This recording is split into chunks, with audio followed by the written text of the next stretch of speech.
Right. Everybody's coming in after coffee. Hello, everybody. My name's Warwick. I run the Accelerator in London. We have a global network of accelerators. So, unlike the accelerator guys that were selling here, we have back-end clients that become our unique selling proposition. So, Microsoft itself, we do about $18 billion per quarter in cloud. So we have about 300,000 clients on the enterprise layer that we can drop our accelerated companies into.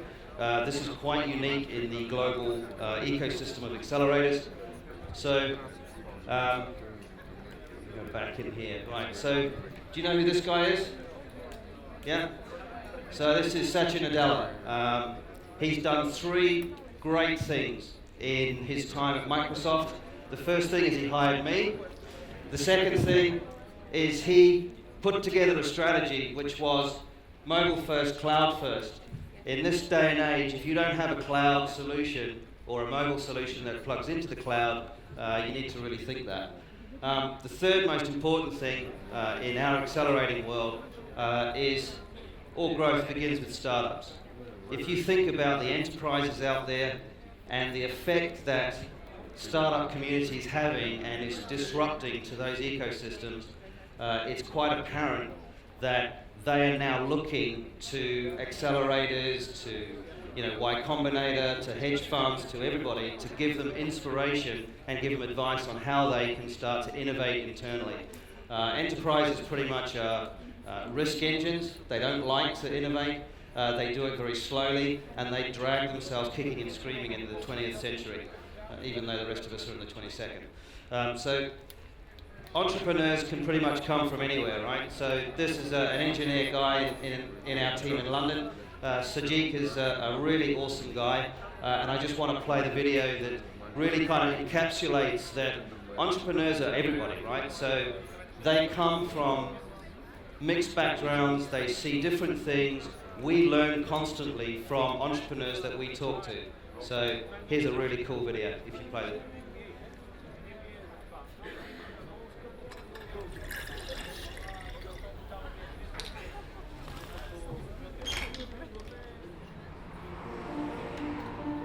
I'm Saatchi. I lost my sight when I was 7, and shortly after that I went to a school for the blind, and that's where I was introduced to talking computers, and that really opened up a whole new world of opportunities. I joined Microsoft 10 years ago as a software engineer. I love making things which improve people's lives. And one of the things I've always dreamt of since I was at university was this idea of something that could tell you at any moment what's going on around you. I think it's a man jumping in the air doing a trick on a skateboard. I teamed up with like-minded engineers to make an app which lets you know who and what is around you. It's based on top of the Microsoft Intelligence APIs, which makes it so much easier to make this kind of thing. The app runs on smartphones, but also on the Pivot Head smart glasses. When you're talking to a bigger group, sometimes you can talk and there's no response, and you think, is everyone listening really well, or are they half asleep? And you never know. I see 2 faces. 40-year-old man with a beard looking surprised. 20-year-old woman looking happy. The app can describe the general age and gender of the people around me and what their emotions are, which is incredible. One of the things that's most useful about the app is the ability to read out text. Hello, good afternoon. Here's your menu. Great, thank you. I can use the app on my phone to take a picture of the menu, and it's going to guide me on how to take that correct photo. Move camera to the bottom right and away from the document. And then it'll recognize the text. Read me the headings.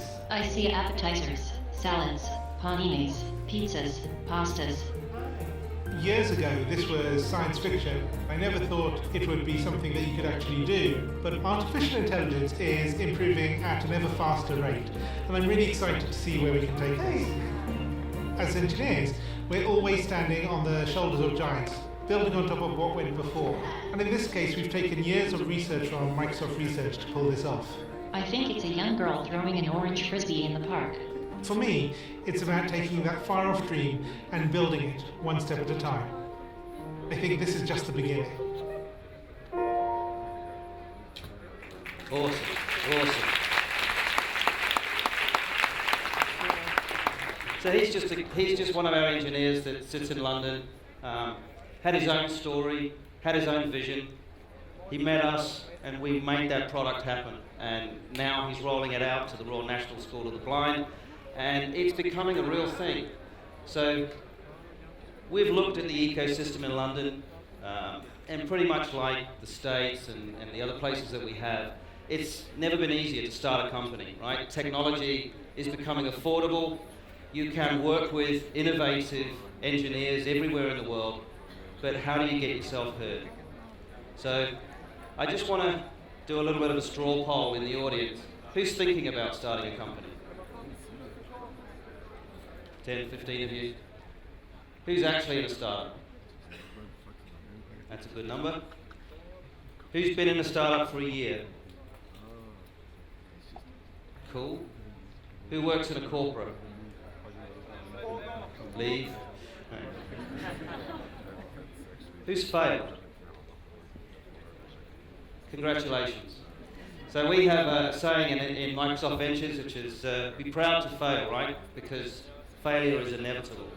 So I just want to talk to the entrepreneurs who are about to start their companies and are in the process of starting the companies. This really, people here today have talked about what you need to do in marketing and things like that, so I really want to just talk to the CEOs and the founders. So we see in our ecosystem about 14,000 companies apply for our program globally. Pretty much there are 4 pillars that I look at for the CEOs that come and talk to me and the founders. It's all about communications. Do you understand how to present your product?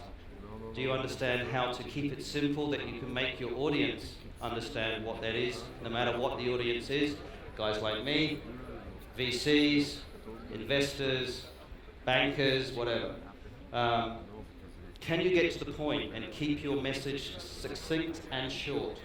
If you start using if you start using jargons and buzzwords, trust me, you get thrown out of the room inside 2 minutes. And you need to practice before you even go to some of these meetings. A lot of entrepreneurs don't do that. Connections. Everybody is a potential partner, supplier, client. So make sure that you understand when you are talking to people that you can coherently state your message as you go through that. Always network.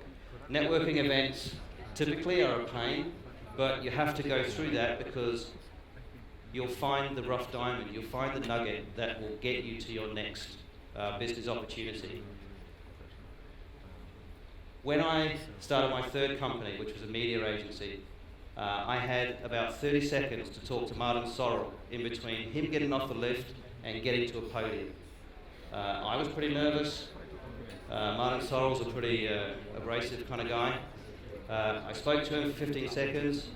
I got his business card, I emailed him, and within 6 months, he'd put £45 million through my company. So, you need to make sure that your messaging is succinct.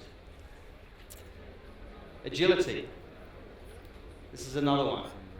If your business is not right day one, don't worry about it. Be agile enough and think on your feet how you can manipulate your product and your service to make sure that you're fulfilling a requirement for your customer. Most businesses fail because the CEO has a straight line vision. That straight line never happens. The PR agency down here, 13 years later she's got a PR agency. She said she never wanted to do that, but it always changes course. So you need to be agile enough to be able to follow that course. Failing isn't wrong, right? So there's a big misnomer, and particularly in investment community in London. If you fail, you're knackered. That's a load of crap, in my opinion. If you fail, that's inevitable. You are never going to get 100% of everything that you do right. So always be proud to fail fast, and move on. Learn from your mistakes, and always be mindful that the people around you, they want to support you, but if you're arrogant, If you take the wrong particular stance on stuff, trust me, they'll leave you in the backwash. Relevancy. Align your company or the company that you're founding to the industry that you're going to go to. If you're way over here on the right and your industry that you're trying to sell to is way over here on the left, you will never bridge that gap. So you need to align your philosophies with what the clients that you're going to be signing up to. If you don't mirror the industry payment models, again, you'll fail. So if you're doing a pay-per-click and the whole industry is on an annual license, you've got a disconnect there that you need to really look at. One of the things that we try to teach the entrepreneurs that come through our program is not just being the company's CEO, but positioning yourself as a thought leader as you go into different industries. So if you're in financial services, try to position yourself as a financial services thought leader. If you're in media, if you're in digital, if you're in tech, or security or whatever, always try and position yourself as a thought leader. Not an arrogant, but a mindful thought leader that is driving the industry forward. When you get on stage with fellow CEOs, they will see you as a complementary item, even if you're small and they run a huge company. One of the things that we also teach the startups that come through is everybody's focused on driving their business, which I can completely understand. But what we do is we teach them to take the blinkers off and take an outside-in approach rather than an inside-out approach. There is a very, very subtle difference about that. If you're continuously head down and striving to make your company huge and trying to win market share, you never get to know, A, what your clients think about you, what your competitors think about you, or how your product's being perceived in the market. So if you take an outside-in approach, you get a more rounded, holistic view on what your company's actually doing, which is the better way to do it. Coming back to the day job, we have an Accelerator Network which is around the world. We're one of the very few big tech companies that have adopted a global approach to doing this. We have 8 in total. We're building a 9th at the moment, which I'm at liberty to tell you will be our 2nd accelerator in Shanghai. Bangalore, Berlin, London, Paris, Seattle, Tel Aviv, and Sao Paulo. Together in that network we see about 25,000 companies in total. We take less than 2%. So, if we roll back to the slides I was showing before, you have literally 20 minutes to impress somebody. Once you've done from the funnel of 250, 300 companies down to about 25 that we see at interview stage, you have 20 minutes to impress. You need to get your story across, you need to get your business across, you need to understand your technology, you need to understand your roadmap, and you need to be concise and convincing. The companies that come to us in London, I have an 11-panel selection committee, and we make it very, very hard for those companies to come in because we put a lot of effort into what we do with it. The effort I'll talk about later. But part of the numbers, if you look at the companies that we've done for the last 4 years, we've got about 452 in our alumni. 86% of them are still active, which is a great result, slightly better than the VCs. 8% have exited, which is another good number. 31% have been acquired, 3 have IPO'd. We've raised about 1.8 billion in total from those companies. So the VCs that partner with us have very, very good deal flow. We have an average funding round of 4.9 million. So when you start to, as the panelists were saying before, start to do your due diligence on an accelerator, take into account these kind of numbers. Have they done it before? Are they successful? How much money do people raise going through their programs? We're a zero equity program, so we really do not take any equity. We're only interested in your success. When you get successful, you start using Microsoft products, therefore, etc., etc. You can see what happens. So, what we do, we have you into our space. We have the 9 spaces. We give you all of the resources. So, you get Azure Cloud, you get BizSpark Plus, which is $500,000 of free cloud computing. You get Office 365 licenses, We give you all of the technology tools that you need to start to scale your business and planning. We start to embrace the VC community and bring the VCs to you. So we have open lunches where you can start to talk to the VCs and you can start to work with the VCs in a very supported community. We have success management. So the success managers will take the company and help them go global. If you look at the mentor network we have very, very successful people who have exited businesses that come back and give back to our program, which is awesome. Customer access is one of the unique propositions that we have in London. So there is a fundamental problem in the accelerator community at the moment in certain locations, London being one of them.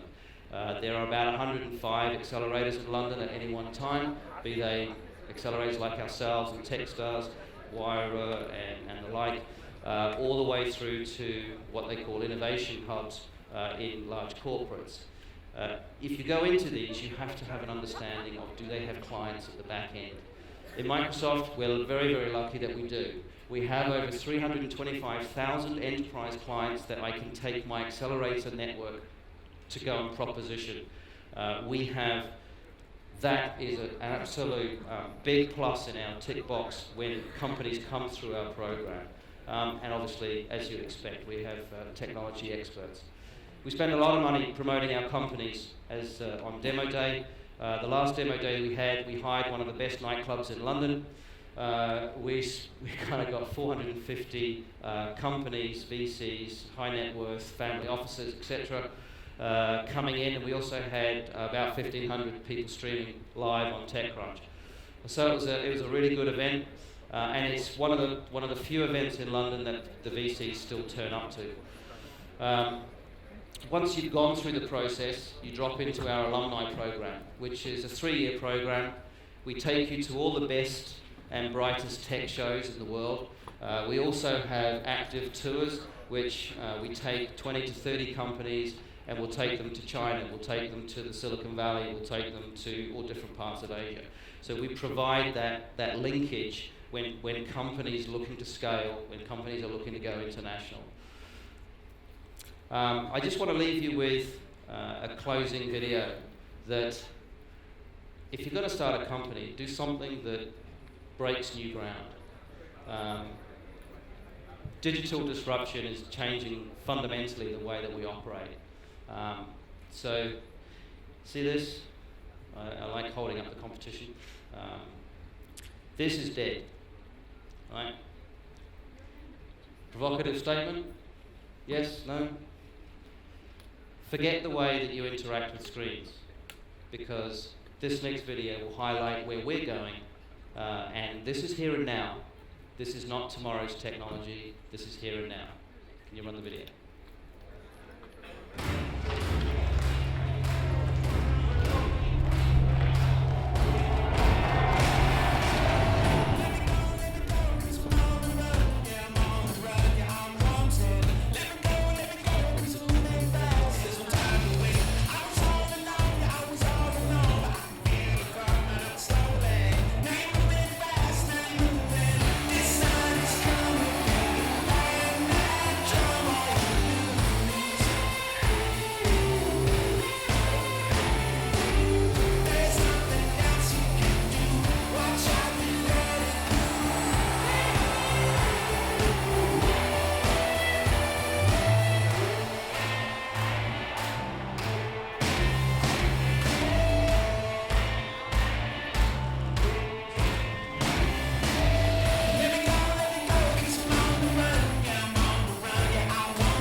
Awesome.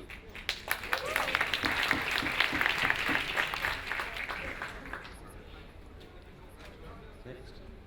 Right, so that's it for me. Just wanted to say that if you look up BizSpark, my colleagues here can help you out. We have a Network Innovation Centre that's opening soon. So if you've got a startup and you want to come engage with Microsoft, speak to Peter and my colleagues. They'll be out in the foyer. We're happy to welcome you. We have our application process open in London. So if you're brave enough, come to London. We'd love to see you. And thank you very much, Sofia. You've been brilliant. Thank you. Thank you.